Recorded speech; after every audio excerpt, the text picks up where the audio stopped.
Hi, and welcome to Sherwood Inspection Services and our two-part series on the home inspection process. The first part that I'd like to talk about is the process of buying and selling the home. And in this transaction, I've noticed over the last 30 years a few sticking points that I'd like to help you out with. There's the home seller's end and there's the home buying end. One of the things that I noticed is it's not always the home inspection that becomes the sticking point.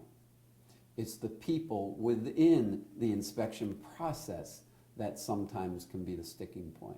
So I'm going to help you, and I've provided a list for you that you can go through to actually help facilitate your part of the transaction. So the first part that I'd like to touch on is the home owner and home seller's part of the process. So step one, don't take it personally. Now this is a very important aspect of the home selling process. Oftentimes you've been living in the home for a set period of time. Maybe you've raised a family in it. This is a dwelling. This is a building that served its purposes for you. But for whatever reason, you're deciding to move on. So it's time to start letting go of that building relationship. And from here, it's time to be able to understand that someone else is going to be moving into the house. One of the key elements to that is to be able to let go of what the buyers want to do with the house.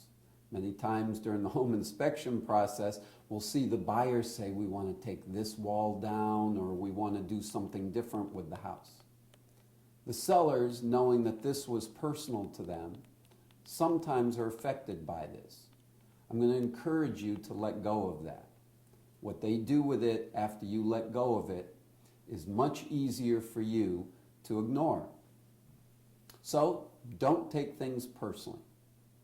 The next part to that series is the home inspection process. So during the home inspection process, the home inspector may pick up some items that they think should be changed. Now, during this time period, oftentimes by the time you get the report, it may look a little different than it was described as the home inspector did. However, again, try not to take this personally. During this time period when the inspector writes things out, his vantage point could be from the manufacturer's specifications. It could be a local code that might have had a change, or it could just be the function of the component itself and the safety.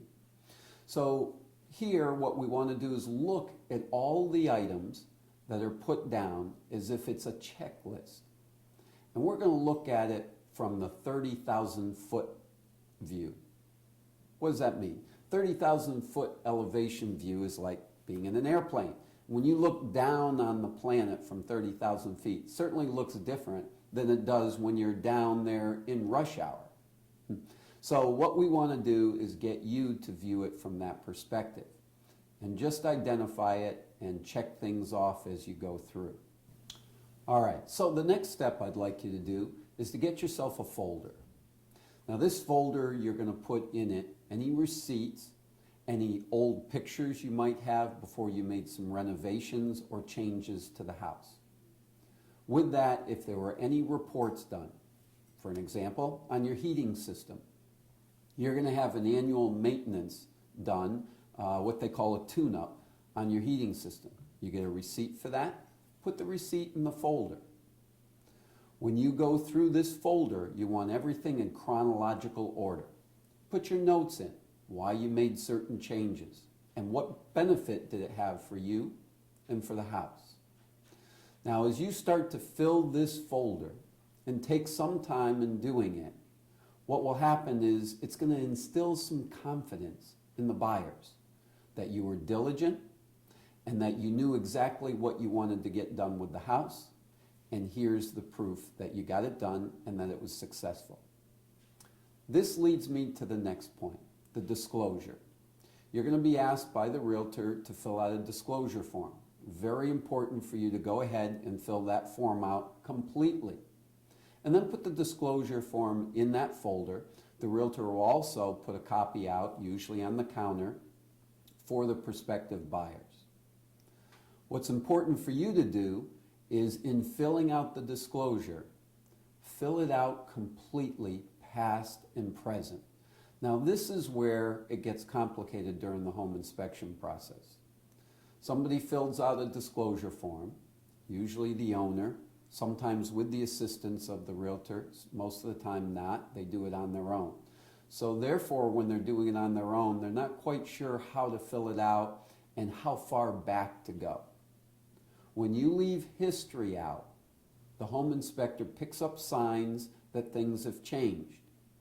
So they alert the buyer to things changing, yet you didn't indicate that things changed. Now the buyer starts worrying, what else did you cover up? So this is my point to you. I ask you and encourage you to do a chronological history as part of the disclosure. Each item, each component.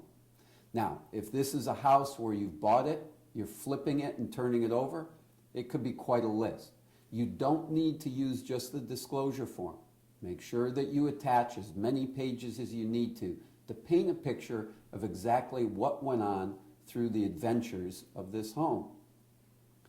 The next part to that is you want to make sure that the disclosure and any changes you've made to repair things or fix things up, to change leaks or other things, that you also put the receipts in that order with it. Now again, if you've got any pictures with this, that can be important and valuable as well. The next thing you can do is you could come up with an inspection. Love for you to do an inspection on the house as you go to sell the house. What this does is instill even more confidence that the owner, you, are properly prepared for the sale. The buyers then feel very comfortable with this process. Part of that is going to put you back in control because you, the seller, then decide what items the inspector picks up that you don't want to do. But you just alert the buyers that you are the one that identified this and that you've chosen not to do it for whatever reason. So those are the first three things on our checklist. Let's see what else we have on our checklist here. The next item is preparing for the home inspection process itself. This is also a key. During the inspection, there are many times that the inspector is going to need to get to areas that you don't typically get to. However, it's critical that you allow them access to get to those areas. Again, any area that they can't get to becomes an unknown. Any unknowns can create disturbances and question marks for the buyers. So what I'd like you to do is go through the list as we've provided for you.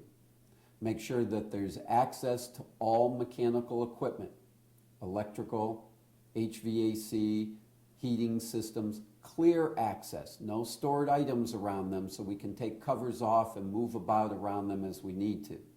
You have an oil tank, gas meter, make sure those are accessible. Electrical panel, the cover has to be removed off of the electrical panel.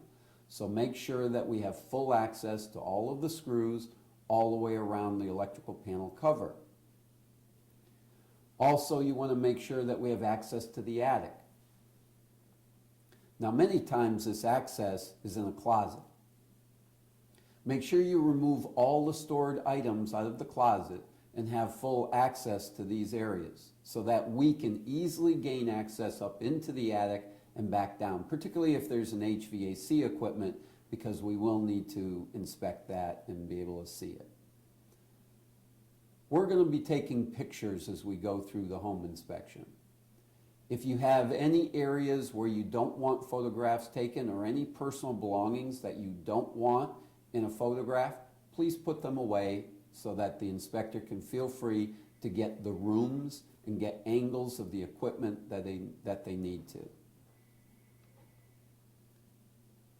Next is I want to make sure that in giving us full access to things, you're also giving us access to the appliances. Now, some inspectors inspect appliances, others don't.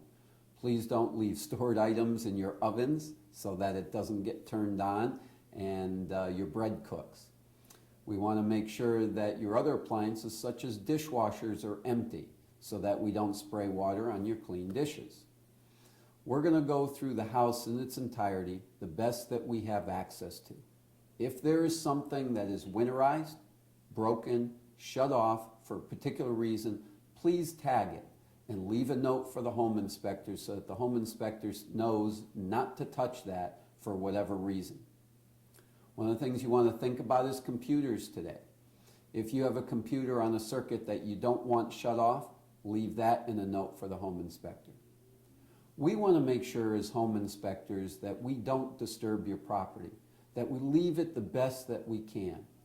That's why our company takes our shoes off when we come in the house. Leave it at the door so we don't carry things throughout the house. In the same token, I'm going to ask you to please clean up your yard from any dog or animal debris that might be out there, so that doesn't inadvertently get carried around your steps, your walkways, and other areas around the outside of your home. So this gives you an insight to a little bit of the process that involves the home inspection and the buyer. What I'll ask you to do is go through the checklist that we've provided. If you have any questions, you're certainly welcome to call us or contact us through the web, and we'll be able to help you in any way that we can. This process should be a fun process, but it can be very nerve-wracking. I hope that this video helps give you the information that you need to go through this process smoothly. Thank you very much for joining me in this video.